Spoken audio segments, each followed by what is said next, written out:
A letter describing Jesus Christ. Never have I seen a sweeter, more serene countenance. From Pontius Pilate, the administrator of Palestine, to Tiberius Caesar. Now, the previous letters of Pontius Pilate to various Caesars, because he was administrating there for quite a long time, describe what was going on at the time before the crucifixion, during the Passion, and after the resurrection of Jesus Christ. And you also have the previous two videos. One of them, the last one, saying that he and his wife Procla, after the resurrection of Jesus Christ, went to visit him in the area of Galilee. And that's where, of course, he acknowledged and forgave them. But also we have one of the Caesars, I think it was Tiberius, that told Pontius Pilate, after questioning him, that he should have sent Jesus Christ to Rome to safekeep him. And that's why Caesar of Rome decided to punish Pontius Pilate, and Pontius Pilate was eventually beheaded because of that. Now, this is a letter from Pontius Pilate to Caesar regarding his eyewitness description of Jesus Christ, what his appearance was and how he felt when he met him. It's as if his gaze penetrated his inner soul, the inner soul of Pontius Pilate, and that he could see everything, that he could not hide his soul from this person, Jesus Christ, and also regarding the events of the crucifixion. As we know, he had to relate various events going on. He was the administrator of Palestine, and of course the 3 years that Jesus Christ was in his ministry, events were going on that Pontius Pilate had to report on. The following ascribes letter from Pontius Pilate is of profound nature, and for the most part appears to be the letter sent from Pilate to Tiberius Caesar nearly 2,000 years ago. However, the mere fact that it is in accordance with a copy at the British Museum does not guarantee either of them to represent the full, unadulterated truth of what was written by Pilate in his own hand. For example, this document dated is curiously absent, a necessary feature of great magnitude, and a requirement second only to the events themselves. However, there is a mention of the Ides of March, which will be discussed later. So it's my belief this letter succumbed to the early form of alterations, which much later in the 13th century is called Correctories of Rome, during the 300 years between the crucifixion of the Messiah and the Council of Nicaea, 321 to 325 BC, under King Constantine, who set up the Byzantine Empire and gave freedom to the Christians to follow their faith. A type of correctors were hired to change or alter the verses of the scripture, as well as the historical manuscript, to bring harmony between paganism, scripture, and the calendar of events of the death and resurrection of the Messiah. Quote, in the year 325 AD was perpetuated one of the most colossal frauds and deceptions in the annals of history. This was the date of the Council of Nicaea, whose task it was to create a new religion that would be acceptable to Emperor Constantine. This is according to the historical Apollonius versus the mythical Jesus by Dr. R.W. Bernard, Ph.D. In order to make the previously despised cult of the early Christians, the Messiah followers calling themselves Nazarene, that were at the time called Carter-Decimen by the Romans. The term Christians was the creation of Constantine in the 4th century, and acceptable to Constantine, Emperor of Rome. The new church fathers had to remove from its teaching certain doctrines which they knew were objectionable to Constantine. To accomplish this, certain correctors were hired, whose task it was to rewrite the Gospels. Apollonius the Nazarene, Part 1, the historical Apollonius versus the mythical Jesus by Dr. R.W. Bernard, Ph.D. The Council of Nicaea was a pivotal event in the history of Christianity. The Messiah followers call themselves Nazarene, but were, that is, from Nazareth, but were at the time called Cartodecim by the Romans. Now, Make no mistake, the damage to the original documents had long since been done at the time of the Council of Nicaea, 325 AD, and then again in the 13th century. Article links Constantine's creation of Jesus Christ, the Constantinian Creed, the foundation of all Christian churches. It may be why there are so many contradictions that have kept scripture believers in hours of debate and confusion. After all these years, it's difficult to say for sure which portions were altered and which were not. There are some insertions that most scholars recognize as being false that came through both the Jewish and Roman corruptive influence on the scriptures. The prophet Daniel warned that this would happen. Daniel 7:25, declaring that the beast power would seek to change the very times and laws of Yahweh. Might this beast power be the amalgamation of Jewish and Roman leaders? Great care has indeed been given to the beast power to ensure consistency among falsified manuscripts, but they have slipped up here and there, which you'll see. We can therefore have confidence that all historical and scriptural documents have been processed through the correctories organized for the purpose of changing Yahweh's times and laws. And as we'll read here, this declared historical letter, I pray you will be touched as I was with the magnitude of the events in spite of the alterations. That is a letter from Pontius Pilate. And he says, please note my comments will be highlighted in blue. Okay. Now, the translated copy of the historic letter written by Pontius Pilate to Tiberius Caesar of Rome is from the Archco volume containing manuscripts in Constantinople and the records of the senatorial docket taken from the library at Rome, translated by Doctors Mackintosh and Timon of the Antiquarian Lodge, Genoa, Italy. This has been checked and is in accord to the copy of the original, lodged in the British Museum, which has verified the accuracy of the translation, verified November 1935. So these Archco volumes are the writings, the archaeological writings of the Sanhedrin and Talmuds. Historical letter resurrected. Pilate's lengthy letter to Tiberius Caesar discusses at length the arrest, the trial, and the crucifixion of Jesus Christ. Tiberius Caesar, Emperor of Rome, noble sovereign. Greetings. The events of the last few days in my providence have been of such a character that I will give the details in full as they occurred, as I should not be surprised if, in the course of time, they may change the destiny of our nation, for it seems of late that all the gods have ceased to be propitious, gods meaning their pagan gods of Rome. I am almost ready to say, cursed be the day that I succeeded Valerius Falcius in the government of Judea, for since then my life has been one of continual uneasiness and distress. On my arrival at Jerusalem, date missing, I took possession of the praetorium and ordered a splendid feast to be prepared, to which I invited the Tetrarch of Galilee with the high priest and his officers. At the appointed hour, no guest appeared.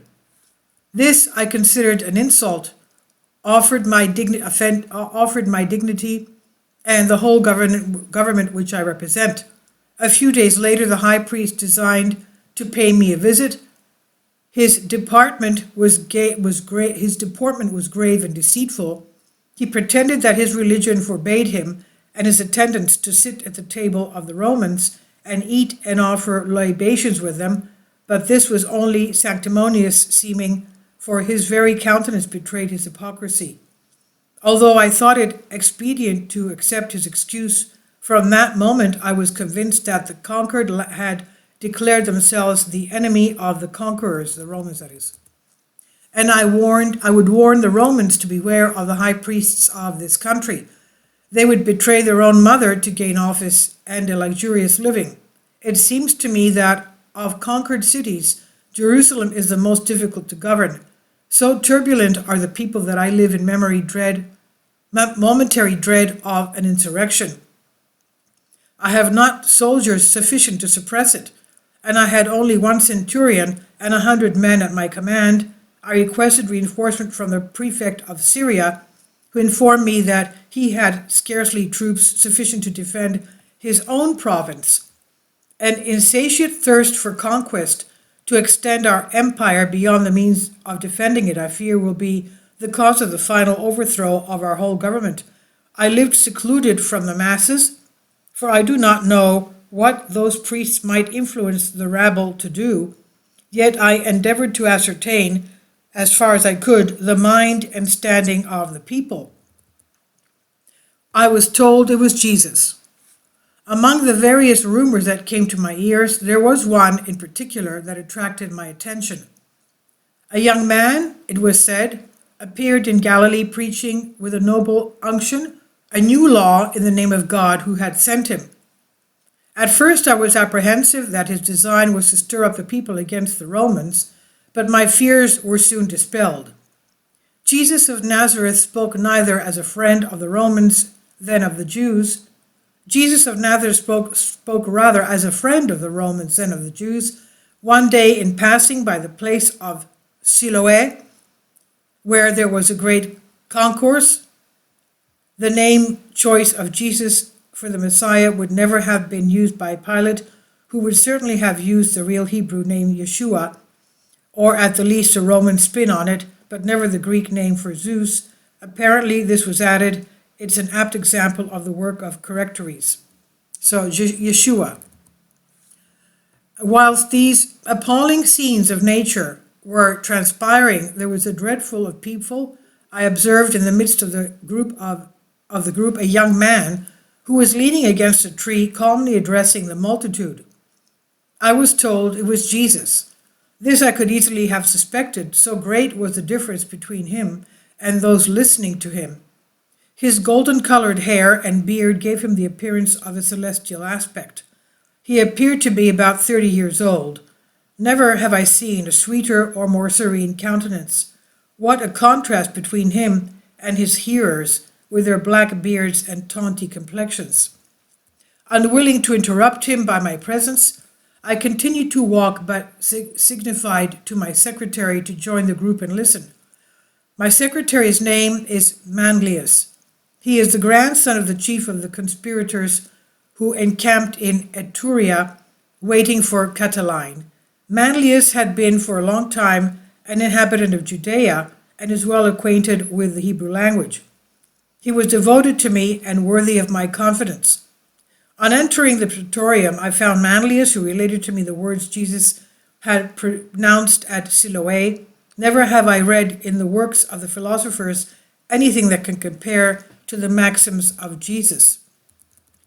One of the rebellious Jews, so numerous in Jerusalem, having asked Jesus if it was lawful to give tribute to Caesar, he replied, "Render unto Caesar the things that belong to Caesar, and unto God the things that are God's."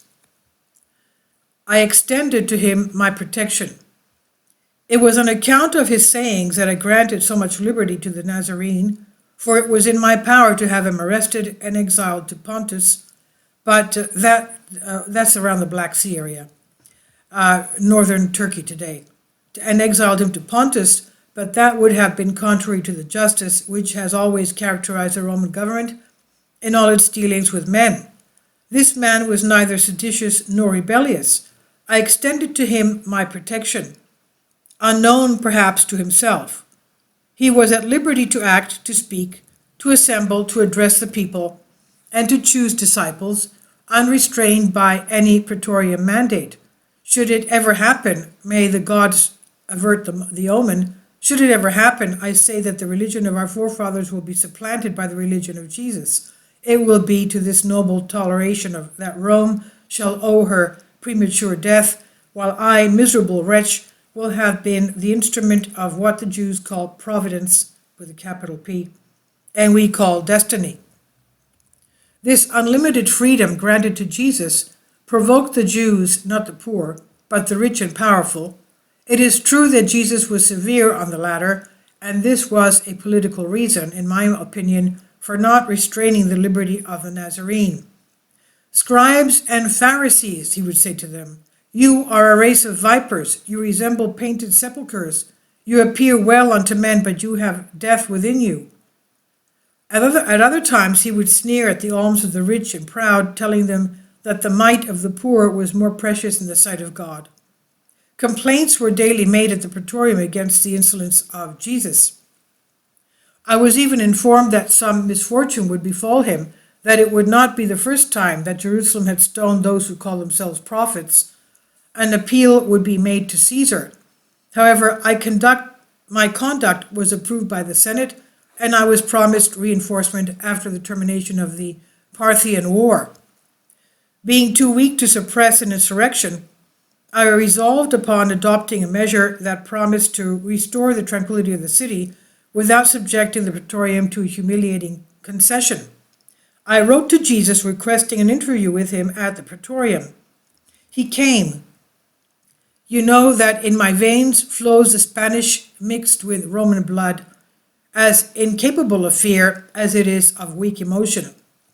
When the Nazarene made his appearance, I was walking in my basilica, and my feet seemed fastened with an iron hand to the marble pavement. When I trembled in every limb, as does a guilty culprit. Though the Nazarene was as calm as innocence itself, when he came up to me, he stopped, and by a signal sign, he seemed to say to me, I am here, though he spoke not a word. For some time I contemplated with admiration and awe this extraordinary type of man, a type unknown to our numerous painters who have given form and figure to all the gods and the heroes. There was nothing about him that was repelling in his character, yet I felt too awed and tremulous to approach him. Now he was trembling. Jesus, said I unto him at last, and my tongue faltered, Jesus of Nazareth, for the last 3 years I have granted you ample freedom of speech, nor do I regret it. Your words are those of a sage. I know not whether you have read Socrates or Plato, but this I know, there is in your discourses a majestic simplicity that elevates you far above those philosophers. The emperor is informed of it, and I, his humble representative in this country, am glad of having allowed you that liberty of which you are worthy. However, I must not conceal from you that your discourses have raised up against you powerful and inveterate enemies, nor is this surprising. Socrates had his enemies, and he fell victim to their hatred. Yours are doubly incensed against you on account of your discourses being so severe upon their conduct. Against me on account of the liberty I have offered you. They even accuse me of being indirectly leagued with you for the purpose of depriving the Hebrews of the little civil power which Rome has left them.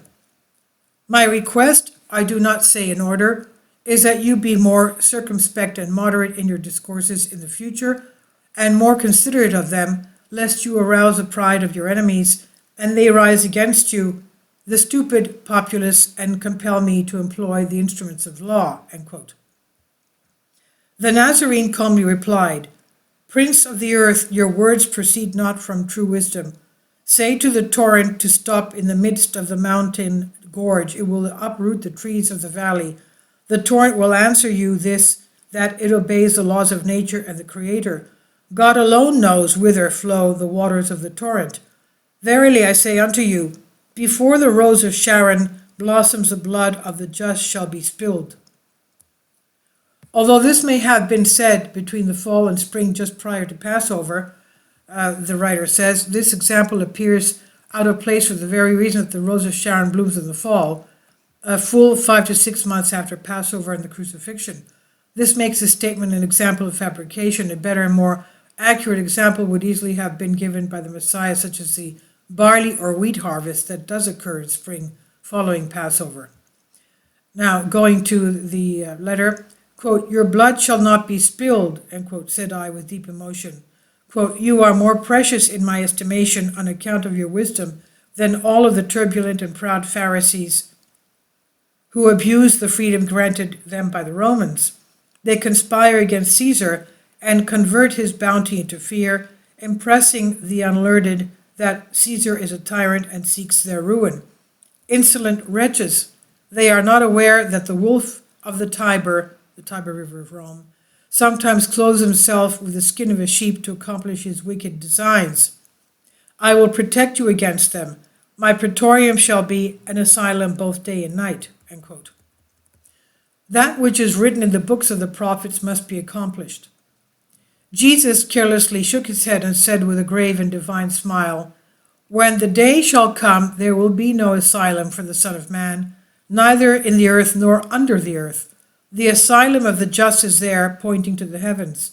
That which is written in the books of the prophets must be accomplished."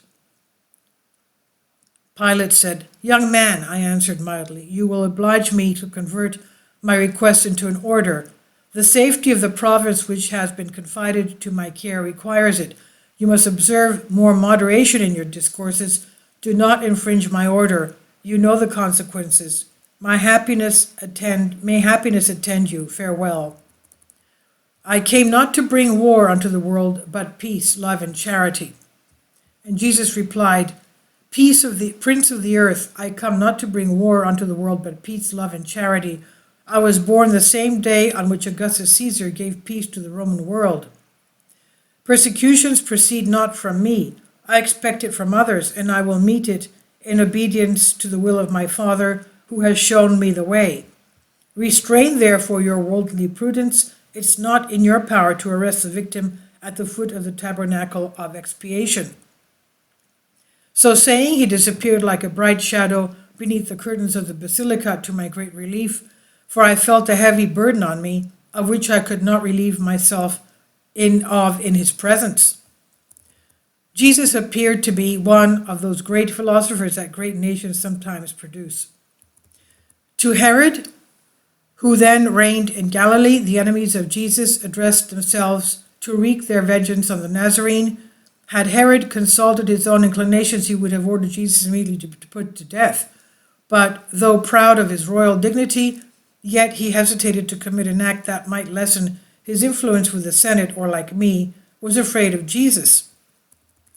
But it would never do for a Roman officer to be afraid of a Jew.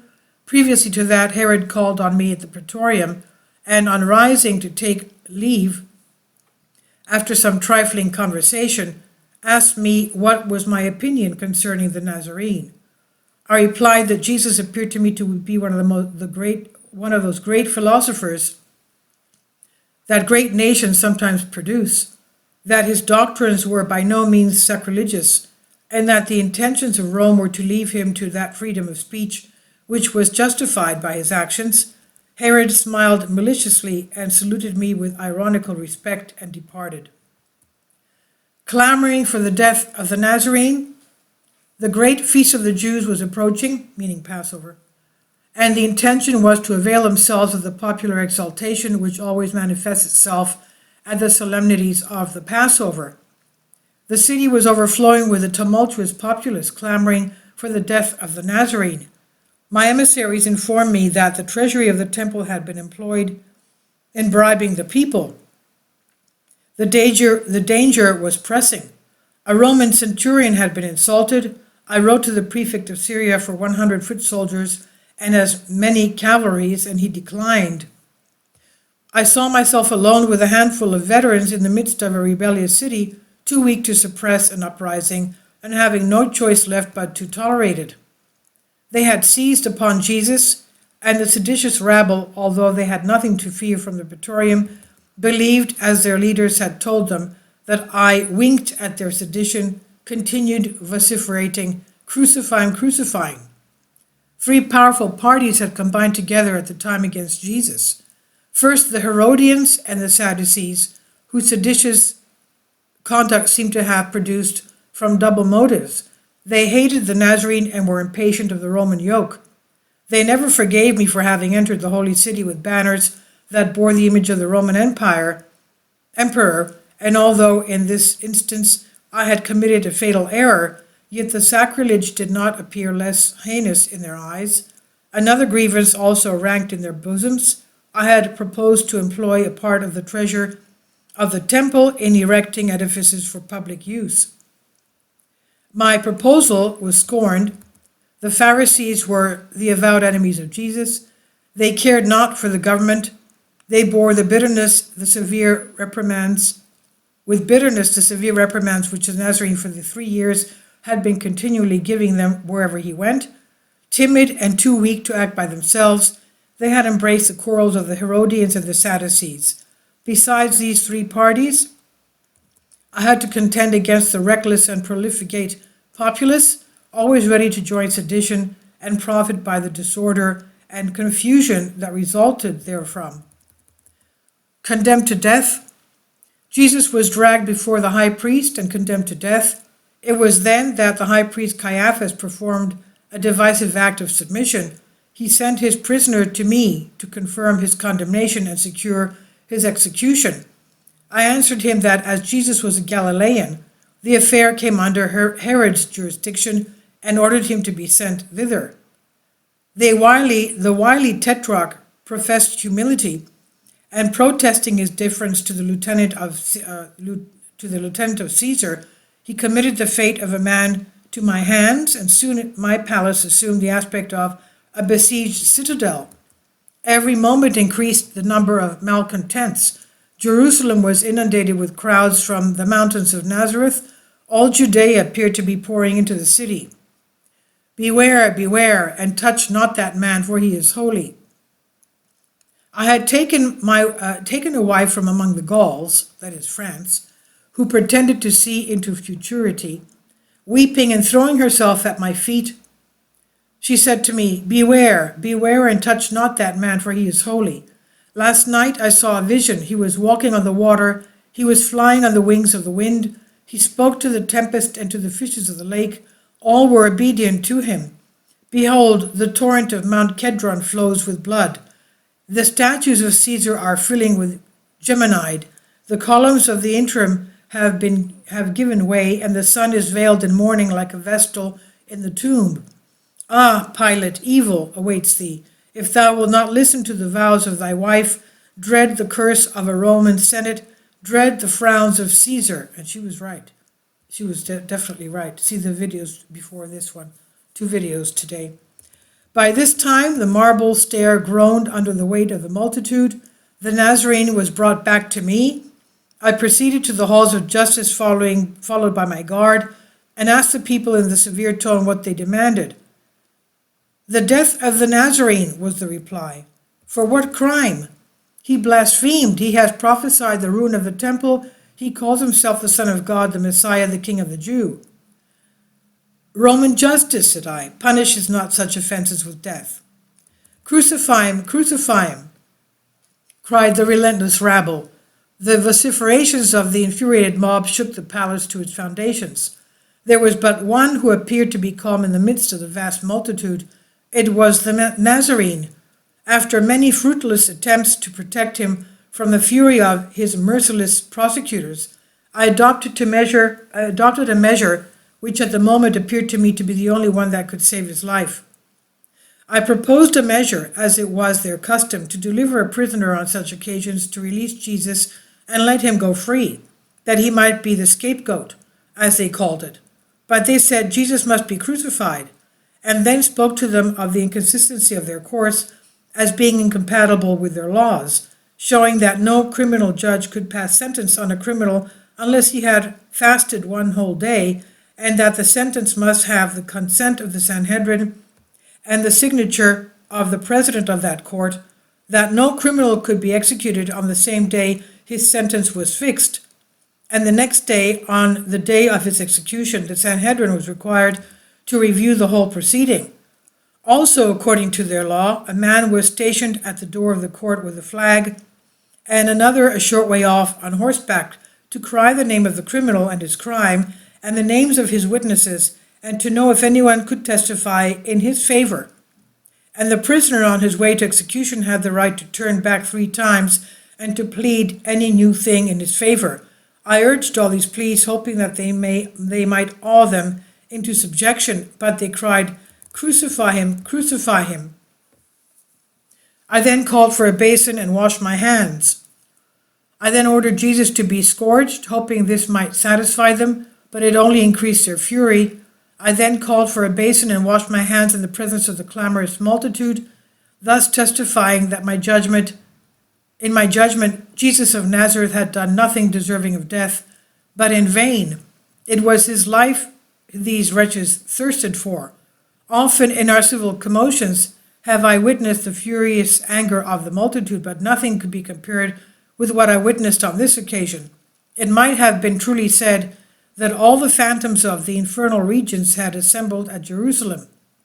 The crowd appeared not to walk, but to be borne off and whirled as a vortex, rolling along in living waves from the portals of the Praetorium even unto Mount Zion, with howling screams, shrieks, and vociferations, such as were never heard in the seditions of the Pannonia or in the tumults of the Forum.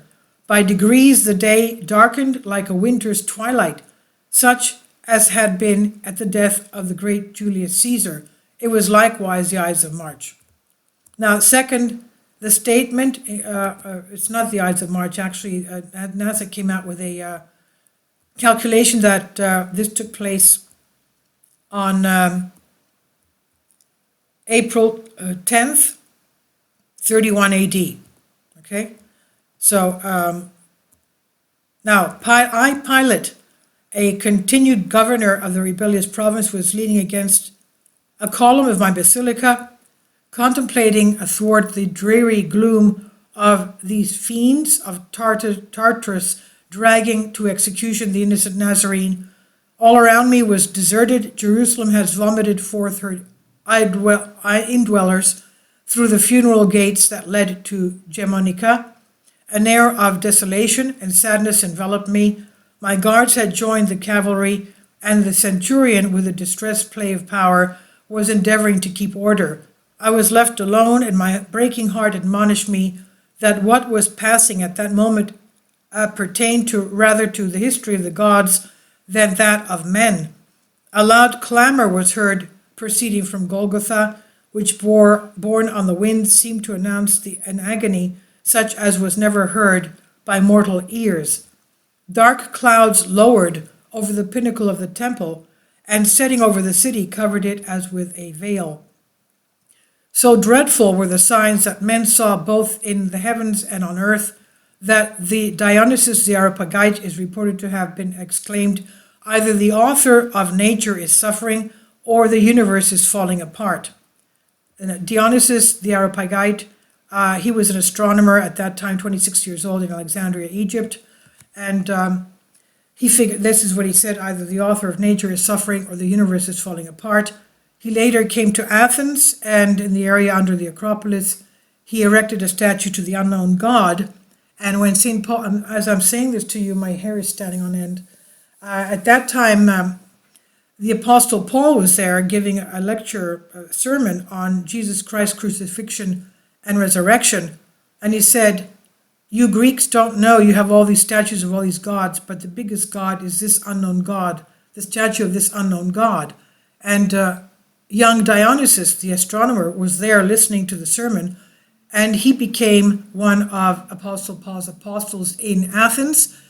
And St. Dionysius the Areopagite was the first bishop of Athens. Okay? He believed in all that, because he was a witness of the darkness of the sun. And he couldn't explain it because he was, as we said, an astronomer.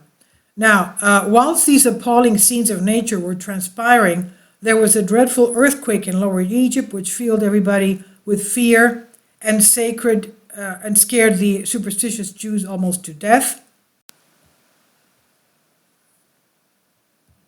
It is said Balthazar, an aged and learned Jew of Antioch, was found dead after the excitement was over. Whether he died from alarm or grief is not known, but he was a strong friend of Jesus the Nazarene. The sacrifice was consumed. Near the first hour of the night, I threw my mantle around me and went down to the city towards the gates of Golgotha. The sacrifice was consumed. The crowd was returning home, still agitated. It's true, but gloomy, taciturn, and desperate. What they had witnessed had stricken them with terror and remorse.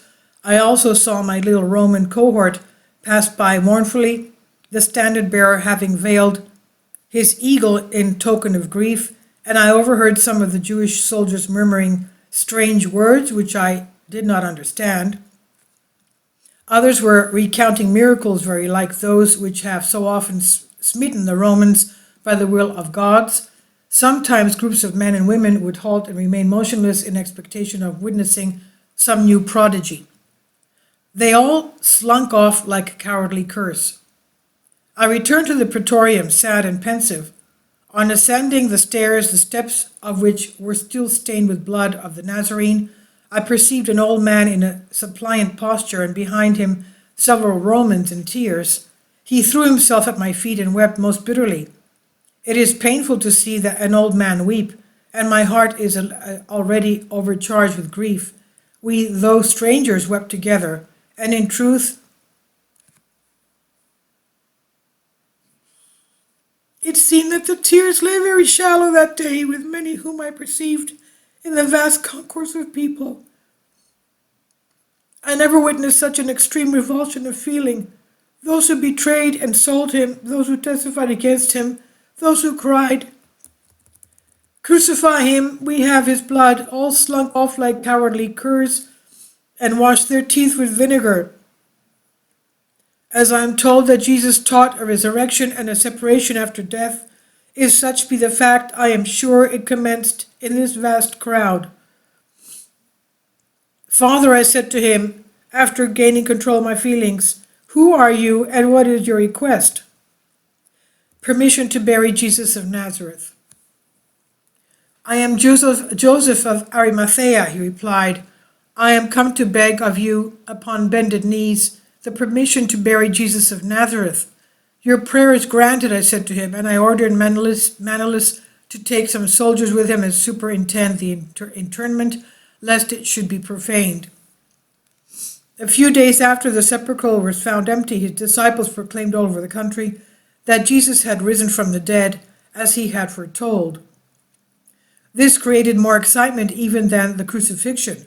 And to its truth I cannot say for certain, but I have made some investigation of the matter, so you can examine for yourself, see if I am in fault, as Herod represents. Joseph buried Jesus in his own tomb. Whether he contemplated his resurrection or calculated to cut him another, I cannot tell. But the day after he was buried, one of the priests came to the praetorium and said they were apprehensive that his disciples intended to steal the body of Jesus and hide it, and then make it appear that he had risen from the dead, as he had foretold, and of which they were perfectly convinced. I sent him to the captain of the royal guard, Malchus, to tell him to take the Jewish soldiers and place as many around the sepulchre as were needed. Then, if anything should happen, they could blame themselves and not the Romans. Then, when with the great excitement arose about the sepulchre being empty, I felt a deeper solicitude than ever. I sent for Malchus, who told me he had placed his lieutenant Ben Isham with 100 soldiers around the sepulchre. He told me that Isham and the soldiers were very much alarmed at what had occurred there that morning. I sent for this man Isham, who related to me, as near as I can recollect, the following circumstances.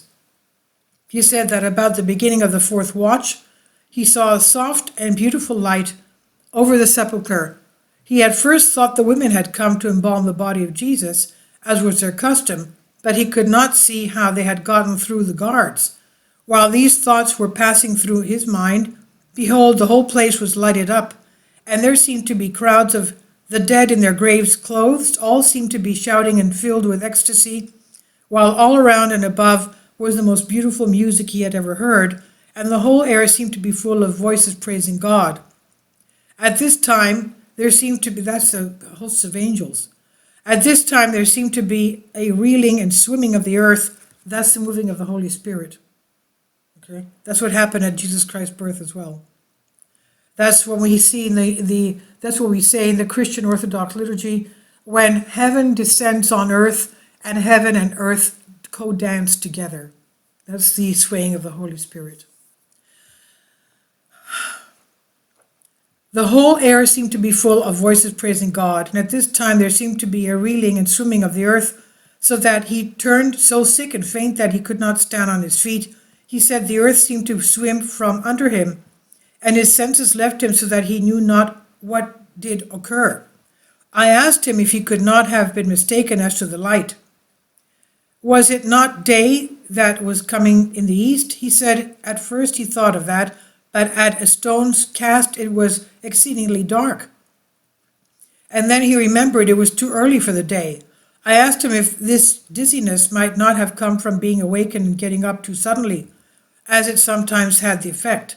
He said he was not, and had not been asleep all night, as the penalty was death for him to sleep on duty. He said he had let some of the soldiers sleep at the time. Some were asleep then. I asked him how long the scene lasted. He said he did not know, but he thought it was nearly an hour. He said it was hidden by the light of the day.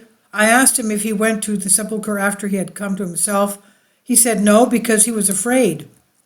Just as soon as relief came, they all went to their quarters.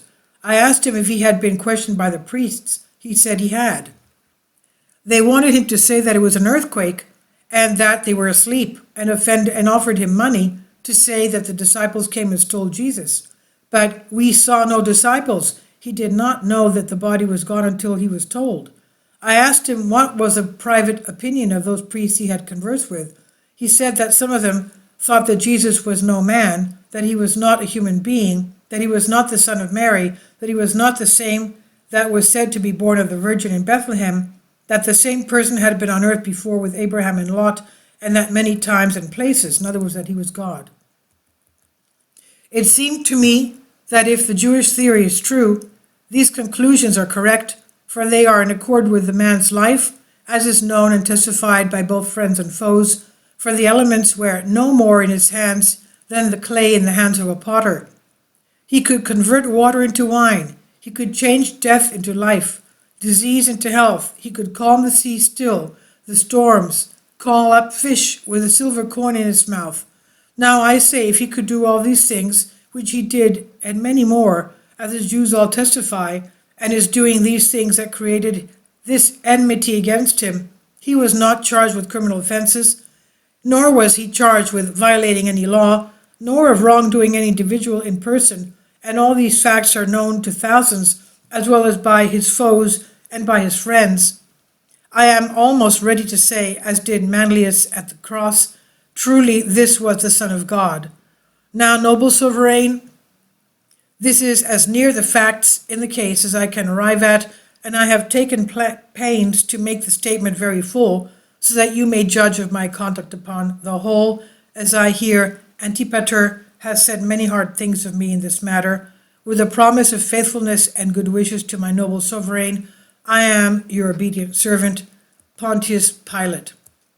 I'll leave a link below for you from this on the Creator's calendar, letter from Pontius Pilate.